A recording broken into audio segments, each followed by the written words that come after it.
సమస్యలు ఉన్నాయి. కానీ సూపర్ 6 ఇస్తానని చెప్పాను. ఇచ్చిన మాట నిలబెట్టుకోవడానికి ఎన్ని కష్టాలున్నా అనుభవించి, ఏం తమ్ముళ్ళు, ఏం ఆడబిడ్డలు మీరే చెప్పండి, సూపర్ 6 సూపర్ హిట్ చేశామా లేదా అని అడుగుతున్నా. 33,000 రూపాయలు సంవత్సరానికి 4,000, 6,000, 10,000, 15,000 రూపాయలు పింఛన్ ఇస్తున్నా. ఎవరైనా ఇస్తున్నారా ఈ దేశంలో అని మిమ్మల్ని అడుగుతున్నా. ఉంటే చెప్పమని సవాలు విసురుతున్నా.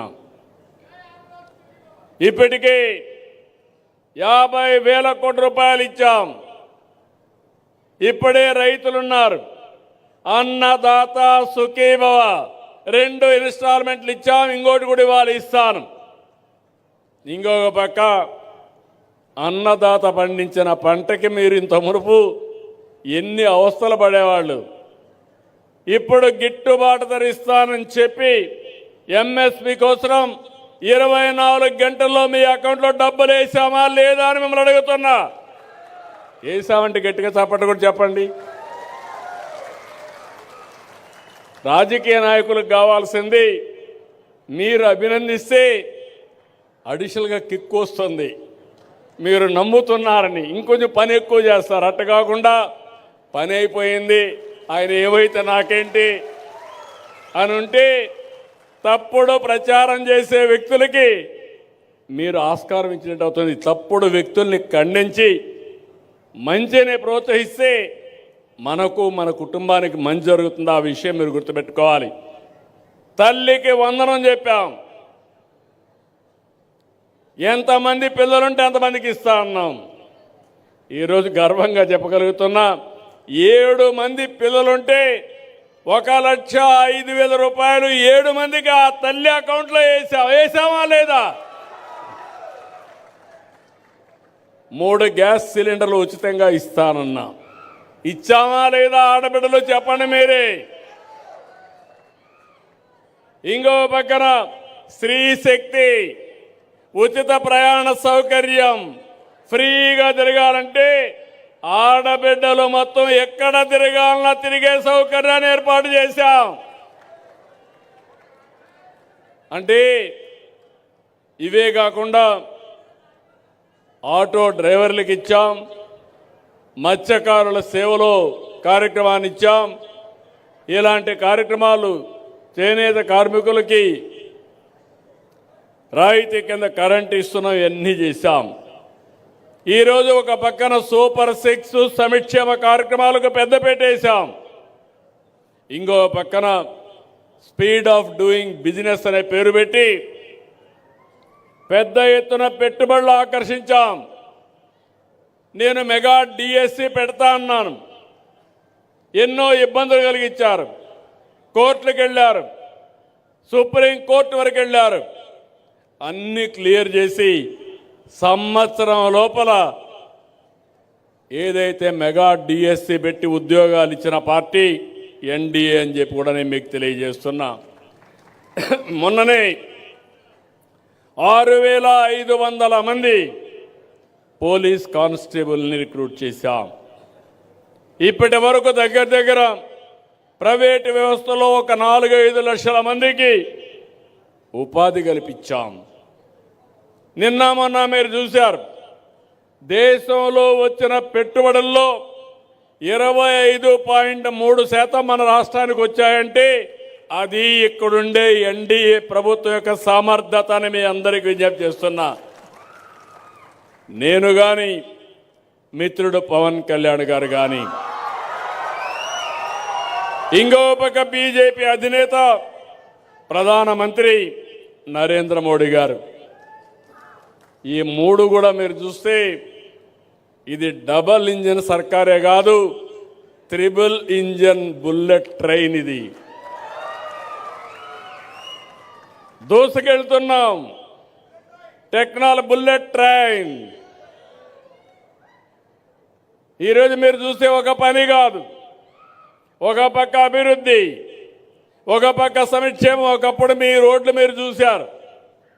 ఈరోజు మట్టి లేని పరిస్థితి ఉంటే నేను ఒకటే చెప్పాను మా అధికారులకి, గుంతలుగానుంటే మీ పని భరతం పడతానని చెప్పి ఎక్కడికక్కడ గుంతలు లేని రోడ్లు, పాట్ హోల్స్ లేని రోడ్లు, మీ ప్రయాణం ఎక్కడికి పోవాలన్నా సుజావుగా ఉండే విధంగా చేసే బాధ్యత నాదని మీ అందరికీ హామీ ఇస్తున్నా. నిన్ననే రోడ్లు వేయడంలో పుట్టపర్తి జిల్లాలో గిన్నీస్ రికార్డ్. 2 రోజుల్లో 40 కిలోమీటర్ రోడ్డు వేశారు. రాత్రి మగుళ్ళలో పనిచేశారు. నేషనల్ హైవేల మీద శ్రద్ధ పెట్టాం, స్టేట్ హైవేల మీద శ్రద్ధ పెట్టి రోడ్లన్నీ బాగా చేశాం. కడాన మీరు చూస్తే కరెంటు ఛార్జీలు పెంచేసి వెళ్ళాడు. అప్పుడు రెగ్యులేటరీ కమిషన్ కూడా వేశాడు, ట్రూ అప్ ఛార్జెస్ అని పెట్టాడు. నేను చెప్పా, ఇంకా పెంచే పని లేదు, సమర్థత సత్తా ఉండే ప్రభుత్వం. అవసరమైతే ఆ రోజు చెప్పాను కరెంటు ఛార్జీలు తగ్గిస్తాం కానీ పెంచనని చెప్పి ఒకే మాట చెప్పాను. అవునా కాదా అని మిమ్మల్ని అడుగుతున్నా. 4,500 కోట్ల రూపాయలు పెంచుతానంటే ఆయన పెంచిపోయిన దాన్ని నేను ఈరోజు పెంచడం లేదు. అది ఈ ప్రభుత్వం యొక్క కమిట్మెంట్ మీ మీద. భవిష్యత్తులో కరెంటు ఛార్జీలు పెంచను.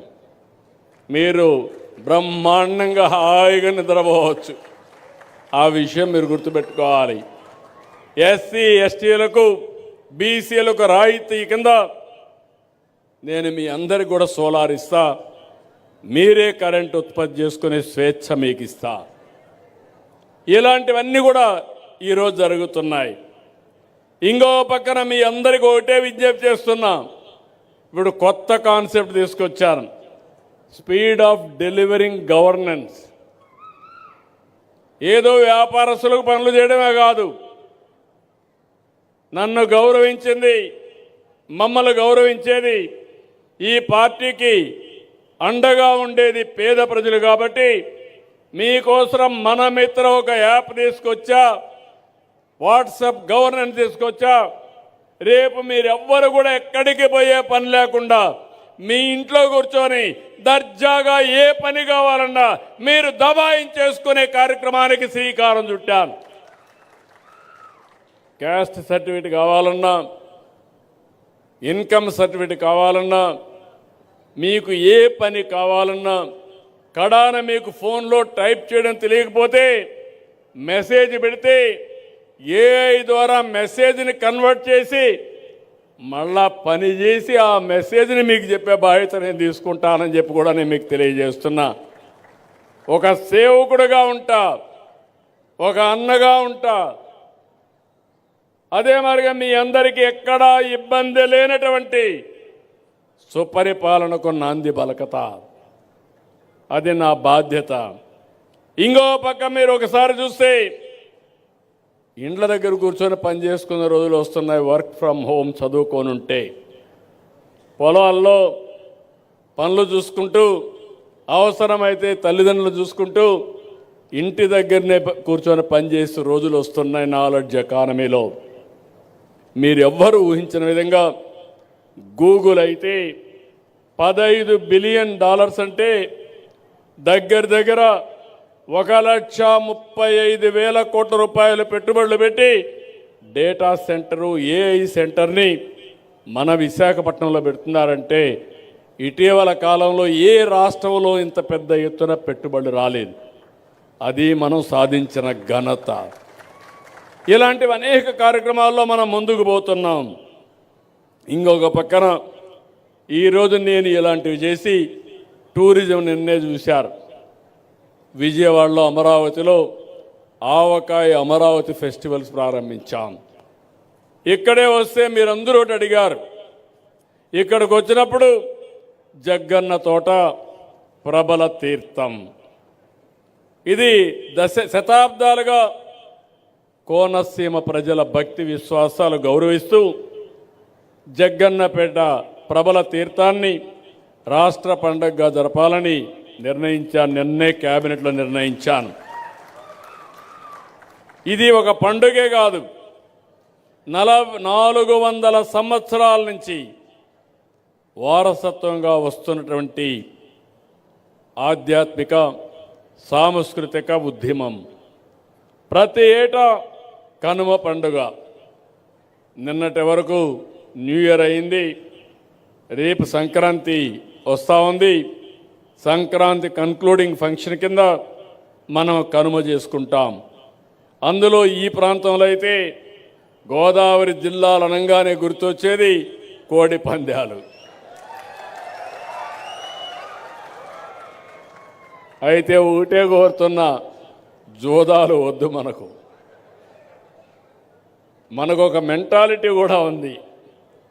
జాక్ పాట్ ఎప్పుడూ వేస్తూ ఉంటాం, దానివల్ల నష్టాలు కూడా జరుగుతున్నాయి.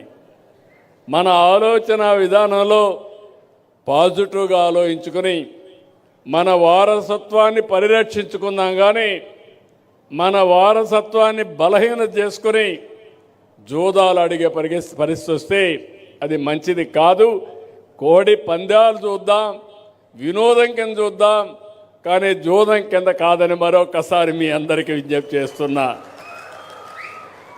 ఇక్కడికి వస్తే జగ్గన్న తోట మనం చూస్తే శివుని 11 రూపాలైన ఏకాదశ రుద్రులు ఒకే చోట దర్శనం ఇవ్వడం దేశంలోనే అరుదైన సందర్భం.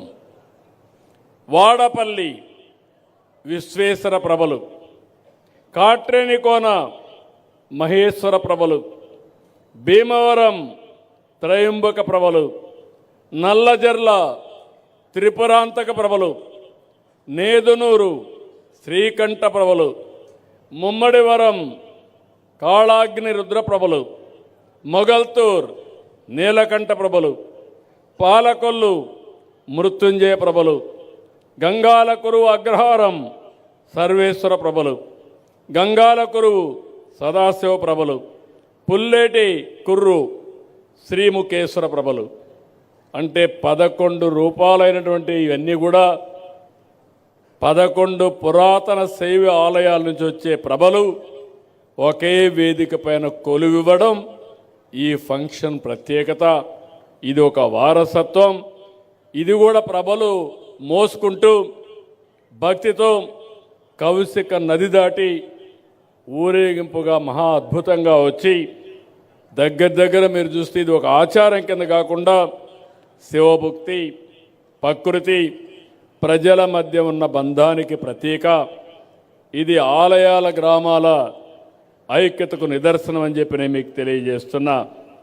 ఇలాంటి అరుదైన ఏకాదశ రుద్రులు సాంప్రదాయాన్ని రాష్ట్ర పండుగ గుర్తించడం ఇది ఒక చరిత్ర, ఎంతో ఆనందం. దగ్గర 5 లక్షల మంది ఈ కార్యక్రమానికి వస్తున్నారు. అలాంటి కార్యక్రమాన్ని బ్రహ్మాండంగా జయప్రదం చేసి భవిష్యత్తులో ఈ ప్రాంత వారసత్వాన్ని కాపాడతామని మరొక్కసారి మీకు తెలియజేస్తున్నా. అదే సమయంలో మీ అందరికీ ఒక అప్పీల్ కూడా చేస్తున్నా. మనం అందరం కూడా చరిత్రలో నరకాసురుడిని వధిస్తే ఇప్పుడు ఏం చేస్తున్నారు? దీపావళి జరుపుకుంటున్నాం, అవునా కాదా? ఎందుకు అని నేను అడుగుతున్నా మిమ్మల్ని. దేనికోసరం?